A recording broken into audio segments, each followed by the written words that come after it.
Hey everyone, we are live and welcome to the weekly show of Classroom Without Walls, using technology to reimagine education. My name is I'm the host of this weekly show. I created this show because I believe our society has changed a lot. Social media and the technology play a huge role in our changing society. On this show, I interview leading professionals and educators like Sean Robinson to discuss issues and topics related to social media, technology, education, innovation, and change. If you are new to the show, thank you so much for being here. If you are watching this on replay, hey, future people, thank you so much for checking us out. And if you are a returning attendee, you know how much I love you and your support means to me. Thank you so much for being here. Today, I'm so honored to have Sean join us to discuss connections-based learning. Sean has been teaching for 20 plus years. I have only been in the classroom for 10 years. So Sean doubles me.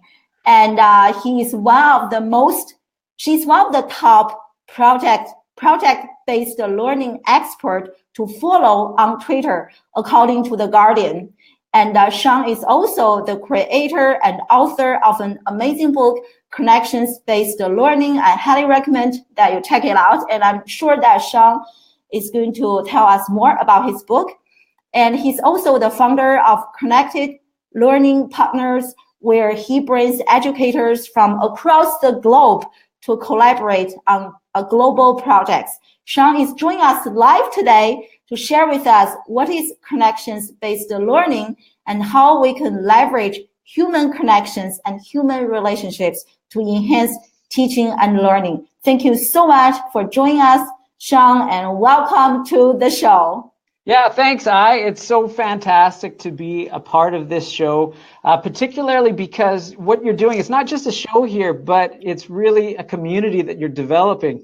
And as people return and check out the show, they're really making those connections. And I think that's what we're going to be talking about, eh?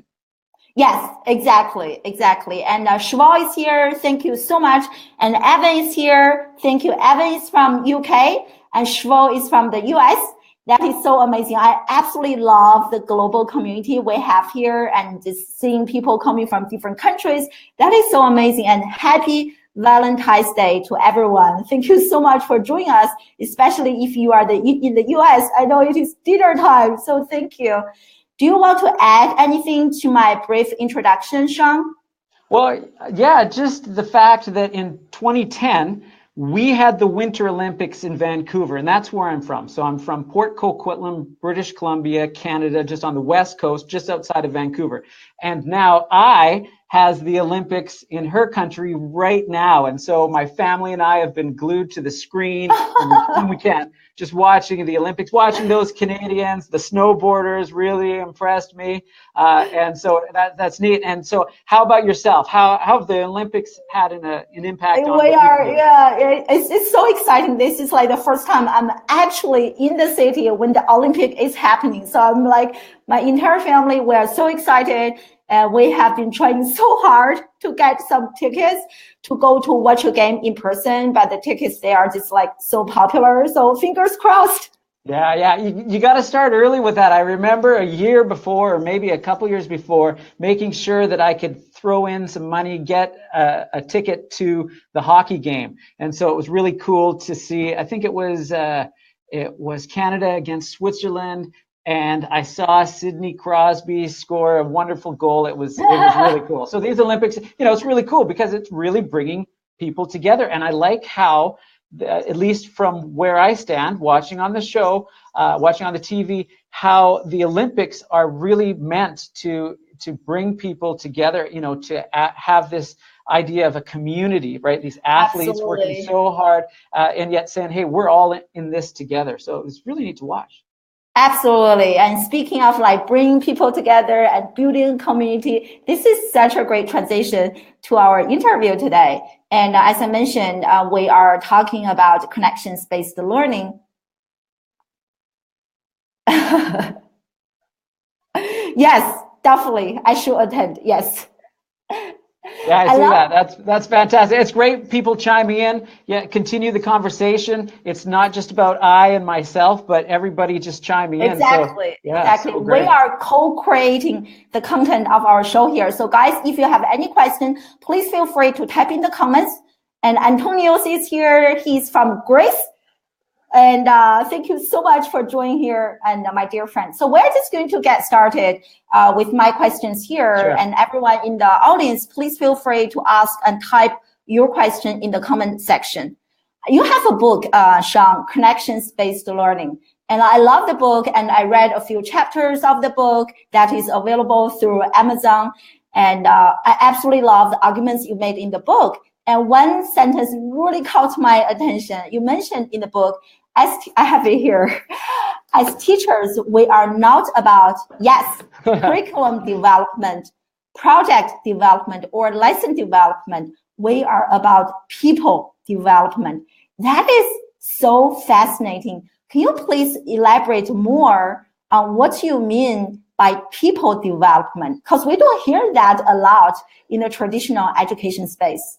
Right. Well, I think most of us think, really believe in our hearts that it's about the students. You hear that a lot, right? It's about the students, but we can get so distracted with everything that's going on. We think about our lessons. We've got the curriculum. We have to deal with parents. We're working on our report cards. And so there's so many. Oh, hello, Scotland. Hi, Suzanne. There's so many things that we have to think about as educators. But when we take our eyes off relationships, then we're not as effective. And so the hope is, when I talk about connections-based learning, I'm looking at everything that we can think about in terms of connection. And a big part of that is the teacher-student connection and putting time into building those relationships. And so that's what I was referring to. Oh, it's great. I just love it when you mention like people, we are actually centering our students and not the whatever, that is grabbing our attention. So that is great. And also kind of follow up on that. Hey, Alberto, thank you so much for joining us. And to be honest with you, like connections-based learning is kind of a new concept to me. And I'm sure I used this in my teaching career, but I'm not familiar with this concept. So can you please explain to us what is like connections-based learning? And what is a connected educator? Are there certain traits or characteristics that we can follow that define us as a connected educator? Yeah, well, connections-based learning is really probably a new concept for a lot of the people that are here. And really, like I mentioned, it's focusing on the connections. I used to do a lot with project-based learning. And as my students were working on a project, I found that some of the projects that they would work on would just take it to the next level. And others would be good, but they just didn't hit it. And so what I noticed was that when the students were making that outside connection, when there was a classroom without walls, in my own classroom, then it took the learning to just a higher level. Students were having an impact, not just within the school, but within the community or within the globe. And so I thought, well, is it possible to have an approach to teaching which focused on those connections? And so thus we have connections-based learning.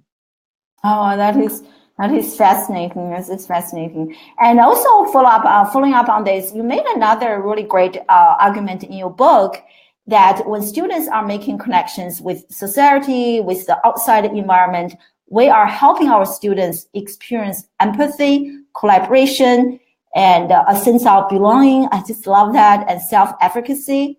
And I just resonate so much with this because I grew up in China and I received my K-12 education and undergraduate education in China, and where there is so much emphasis on academic learning. And even in Korea right now, my children attend an international school. There's so much emphasis on academic learning and not enough on character building. So if you can please share with us some stories or one example where connections-based learning is actually helping students developing or experiencing empathy, sympathy, collaboration, a sense of belonging. That would be great.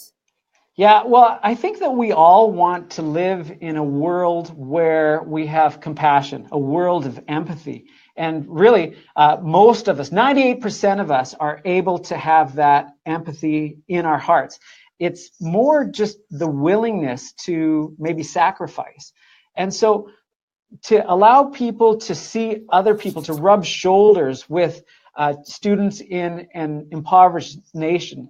Really, 1 in 10 people in this world are living below the poverty line. 1 in 9 people don't have access to drinking water, clean drinking water. 1 in 5 or 6, they don't have access to sustainable electricity. So these are real issues that our world is dealing with. And so being able to connect our students with people in those situations. Here, this is a really prime example. So we had a great Skype chat with a fellow named Saul Mwame, and he's from Tanzania. And so when we Skyped with him, it was at night in Tanzania, and it was during the day for us. When we saw him, the first thing we saw was his face just kind of basically lit up blackness behind him.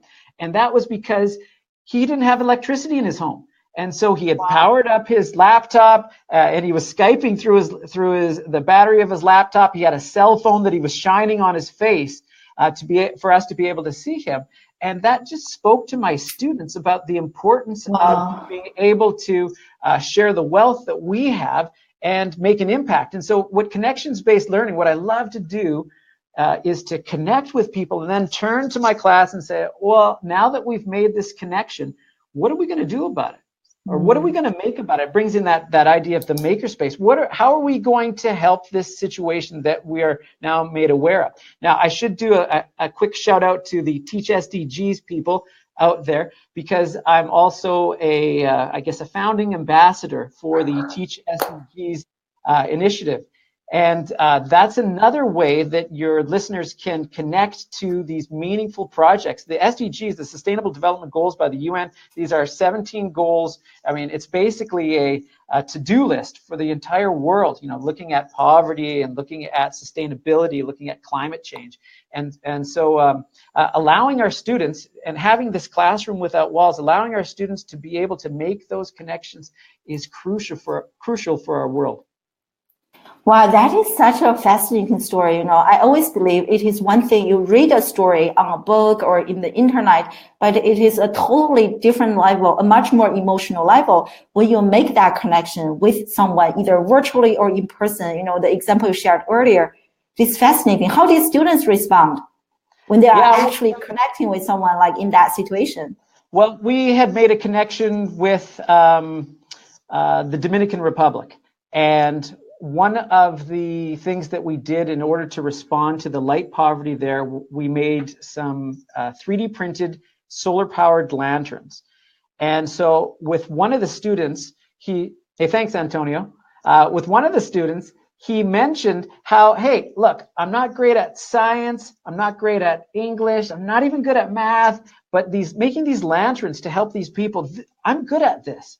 And so, it brings in that self-efficacy. It actually bolsters students' pride in themselves. Once again, it just has a great impact on the full student.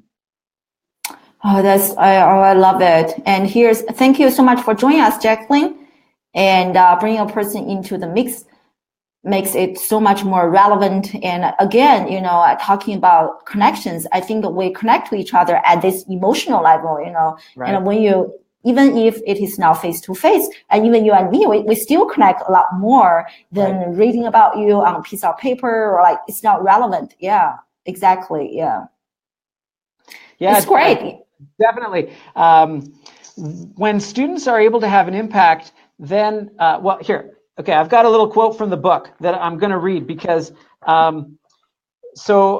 in the connections-based learning book, I talk about different connections, connecting with the community, with experts, organizations, classrooms around the world. And really, I'm trying to develop a language to help educators, a common language to help us as we make those connections. And I think a lot of teachers out there are thinking, yeah, I got to make these connections using fantastic apps like Beluga, which is a great one, Empatico, and the Digital Human Library, and Skype in the Classroom, using these platforms to be able to connect. And what my hope is to be able to give that language, to have some ideas, and to really give educators a lens. So I talk a lot about vision in the book, to give them a lens of connection.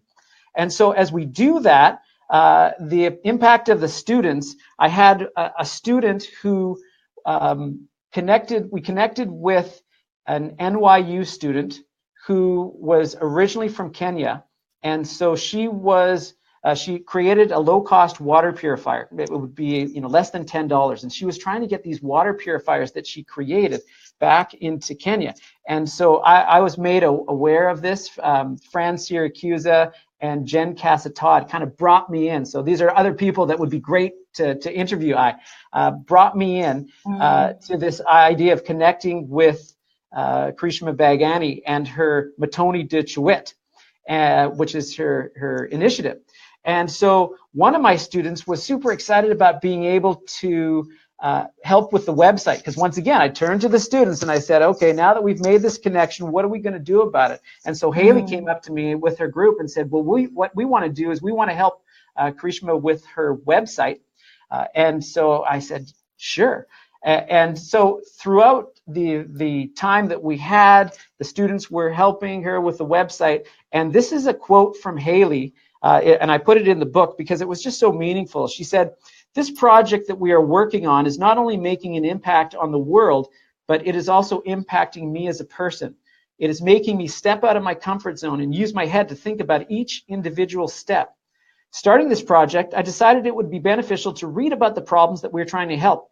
After reading articles, websites, and papers, I found a newfound appreciation for everything that I have in my life, and I no longer take things for granted like I would have yesterday. Now, instead of hearing about the struggles people are facing and feeling bad for them, I'm making a contribution to one day end those struggles. I will no longer be the person that will stand aside and watch things happen." And that's from Haley, from my class. Such a great transformation in a student.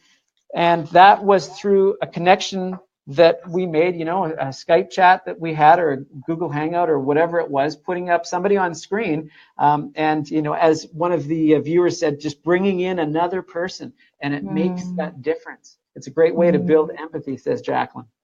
Yeah, exactly. Oh, that is so fascinating. That is so fascinating. Really, I see teachers as, facilitators to bring those like outside views and people into our classroom, so students don't just learn from us, but also hear stories from others. You mentioned quite a few apps earlier. Do you mind repeating them and telling us a little bit more about the Digital Human Library? What is it, if you don't mind sharing? Right. So I wouldn't be doing justice to connections-based learning without bringing in Lee Castle into the conversation. She is an educator in Ontario, and she created what's called the Digital Human Library. So just like a library, you would check out a book, here you kind of check out a person, and you connect with experts. And so this is a great platform for teachers, because part of connections-based learning is that we're not just connecting with classrooms around the world, but we're also connecting with the community, also with experts and organizations. And, how do we find these experts? How do we find that stem cell researcher? How do we find the planetary scientist? Well, a great way to find those people is to go to the Digital Human Library. Also, another platform that I'm just learning about, because, it's neat to have a finger on the pulse of these connectivity apps. A platform is called Beluga, and I just signed up for Beluga. I'm going to be checking it out, and this is another way that you can connect your class with individuals across the world. And also, I believe that through the app, as students engage with each other, they're also being able to kind of gather points together that can help impoverished people. And so, they're kind of putting a few things together. Jacqueline says, is that similar to a free Nepris? I don't know, Jacqueline. I'm not totally sure what Nepris is. So maybe you can explain a little bit. I'm not familiar with that either, Jacqueline. If you can tell us, type in the comments, what is it? Yeah, sure. While she's doing that, we could talk about other apps. There's ePals, there's Exploring by the Seat of Your Pants. There's VRock, virtual researchers on call. There's so many apps out there. Oh my God. And Skype in the classroom, of course, right? And so that's another way to connect. And so having all of these platforms, I really think that it's important to look at the pedagogy around that. And so that's what the connections-based learning approach does, is it looks at the pedagogy. Beluga, it's not spelt that way though. Let's see, what is it? How is it? It's OU, so BELOUGA dot BELOUGA. .org. Is that right? Sure. I just type in the comment section. Is that right? Yeah, beluga.org. Yeah, just type it into your browser, and it says that you can learn about the world. So, once again, another. This is fascinating. Platform. Is this for like people like, and like of all the grade level from K-12, maybe even homeschoolers, if they want, like individually, I know like several of my friends who are homeschooling their children, they told me they are going to watch the replay. So I just want to ask a quick question on their behalf. Do you think they can also use those tools and apps? I think so. The only limitation that one would have is that if you have some issues, and I know in Canada, when we have information of students stored outside of Canada, we have to make sure that we get the parents to sign off on that. And so there's some official forms, at least in British Columbia, that's what we have to deal with. But as far as homeschool, family, checking out these kind of apps, have at her. Okay, this is great. Thank you so much for joining us, Mark. Yeah, good to see you, Mark. From UK, and this is also like just perfect. And every time we answer my question, just lead to my next question. Right now we're talking about technology, and Shivol has a question, and he asked, what do you think if professors should do live streaming shows to build a sense of community? I think community is huge. With our Teach SDGs group, we had 17 educators from across the globe that as we gathered together, as we built community, we were able to do so many fantastic things. And it was a proud moment for me that I was able to represent them in Qatar, in the Qatar Leadership Conference, just because of that community that we had, and then kind of being sent off as a representative. And so within your classroom, you want that community. We are so much better when we are working as a community. The collaboration high five. The collaboration increases, right? Students are able to step out of their comfort zone. It just has a great impact on not only the student, but on the world beyond. Oh, it's so fascinating you shared this, because like several people like Mark here, and we were talking about this yesterday. A few days ago, I saw that one school in Canada, and the school like completely banned like technology in their classroom, because like the argument was that students, they were not engaged in learning. But I think, technology is not the root of the problem. The problem is pedagogy, how you use technology. Like when we listen to examples from you, Sean, it is fascinating, think about how many doors you opened for the students to learn from so many other people. And do you ever feel that you people like yourself are kind of the minority, like so excited about using technology or like Skype, all those apps that you mentioned to bring the outside into the classroom? Or you feel like you are kind of the majority? That's a good question. I don't know. I mean, maybe in different arenas, I might be the minority or majority. One thing I do know is that as we use technology, often we have difficulties. I mean, even setting up for this chat here, I had to get a really long cord to be able to plug into the wall. I had to solve some problems. And so sometimes people fear the technology. They think, okay, well, I don't want to have that problem, especially when I'm in front of my students. But really working through those problems, and as Jacqueline says, technology is a tool, right?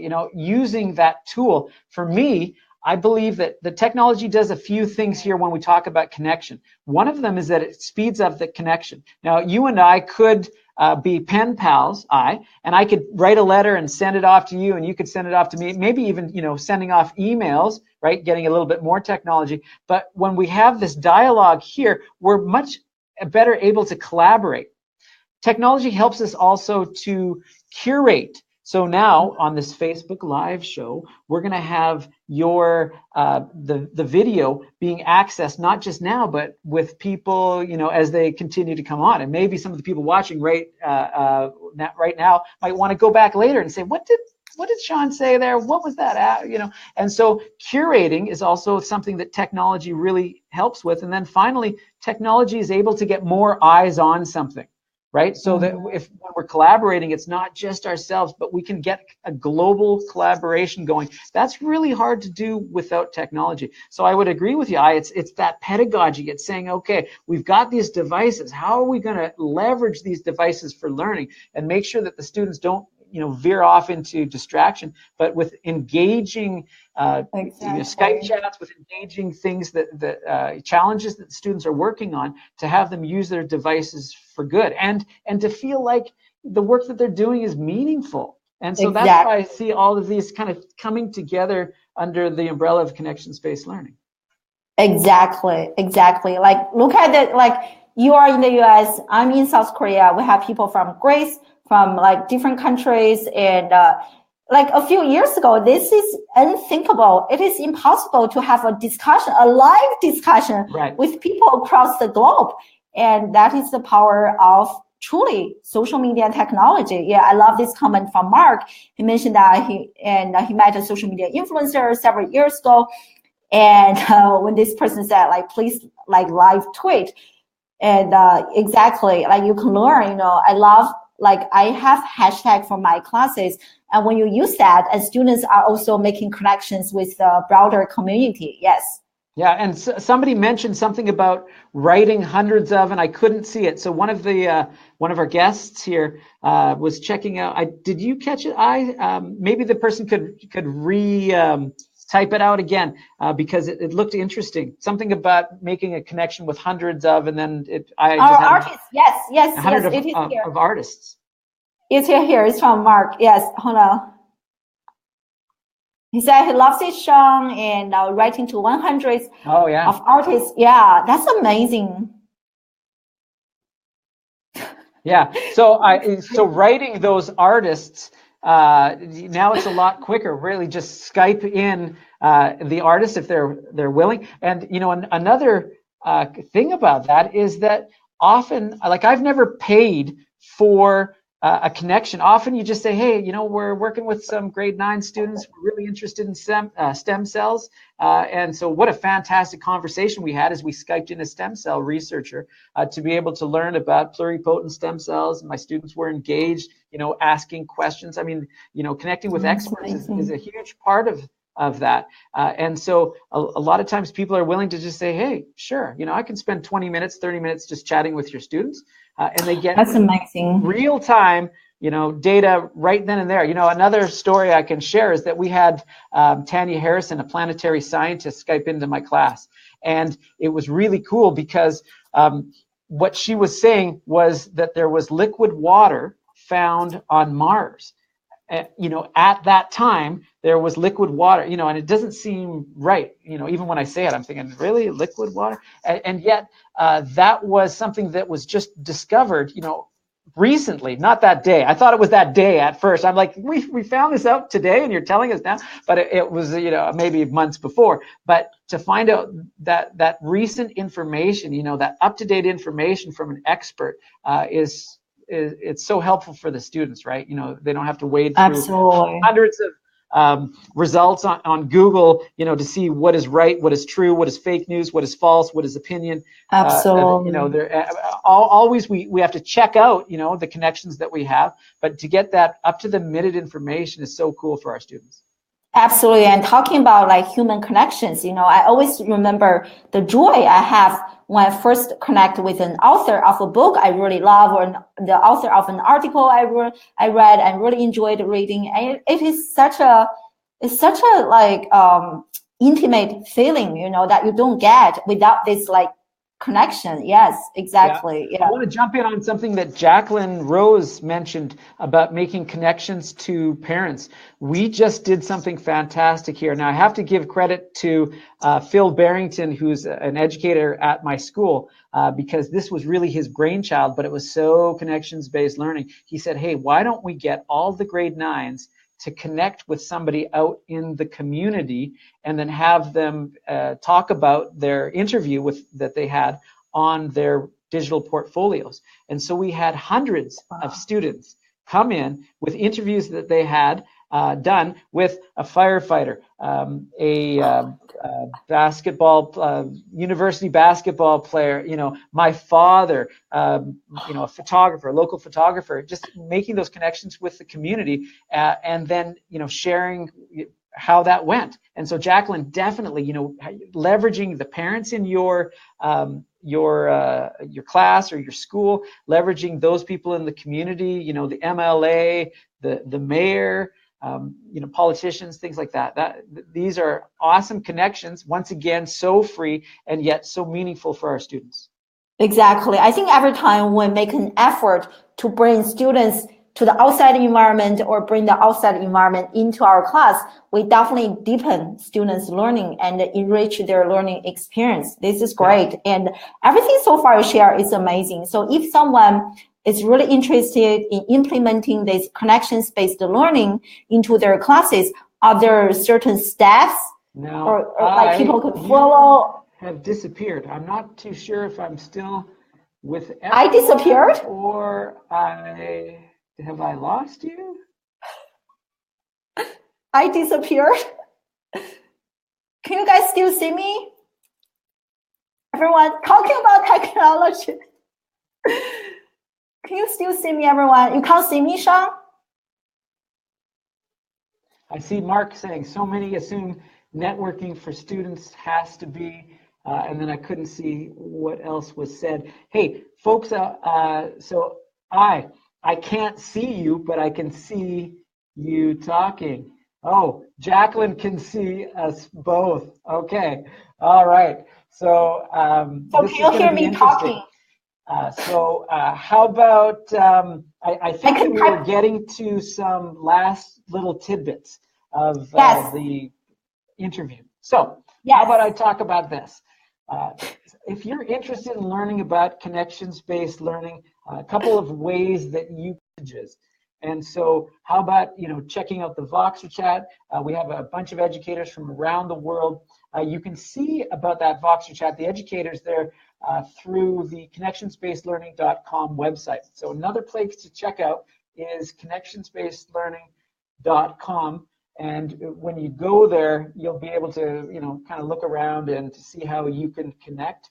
And then, of course, I do a blog as well. And so if you head to connectionsbasedlearning.com, you can check out the blog.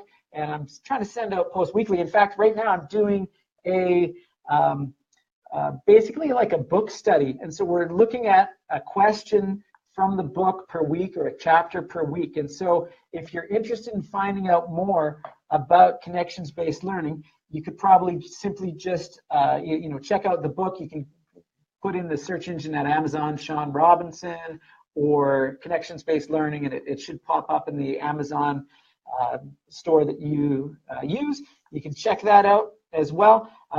So really, all I'm saying is it would be great for you to reach out. Now, I don't know if while I'm talking, we have I talking at the same time. So that'll be interesting for the guests and looking back. Anyways, that's all I have to say.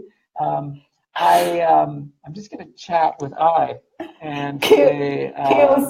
Can you still now hear me, Sean? Probably not. Yeah, this is so interesting. You guys can hear me, see me, but Sean can't hear me or see me. This is so interesting. But I think we want to tell our students when it comes to technology, nobody is an expert, right? Do you guys agree? We are all students. We are all trying to learn to figure out technology, which comes and changes all the time. This is what we want to teach our students: be comfortable with making mistakes be comfortable with saying no or I don't know. I'm also learning. Mark, that's I'm also definitely trying true. to figure Reaching this out. is super important. Sometimes it's a little bit scary too. When you reach out, you don't necessarily know what's going to be happening. And it's true. I've had some situations, not with students, because I'm pretty careful about that, but just with working on, yeah, I can see the comments. I've had some situations where we've actually had some harassment on something, you know, a platform similar to this. And so, you know, we have to take a step back. We have to take a look at, you know, what happened, make sure it doesn't happen again. We have to, you know, kind of just debrief about that and really just take care of each other. So definitely reach out. And then when we do it with our students, we have to really be careful as we connect. It's, you know, it's important to vet those connections and make sure that we're you know, looking at safety as well.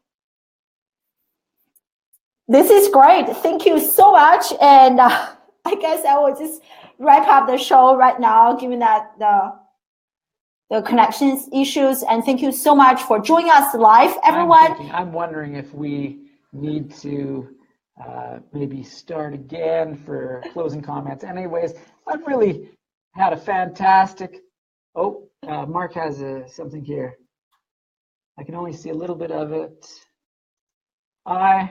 Okay, thank you, Suzanne. Is wrapping up. I will be quiet. It's good to wrap up here. And please make sure that you check out Sean's book and follow him on Twitter. He has a very active Twitter presence and learned a lot from him, especially if you are an educator. Please connect with Sean and give him a follow and a like. Thank you so much for joining us, everyone. Technology, we love you. Thanks, Evan. For your work. Yeah. See you next Monday, everyone. Same time, same location, and happy V-Day. Bye.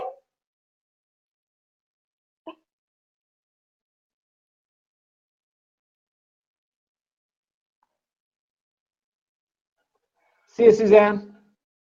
Oh, my Twitter handle. Of course, my Twitter handle is SR_tutor. Okay, so SR_TUTOR. And yeah, connect with me there. That's awesome, everyone. I'm going to end the live show.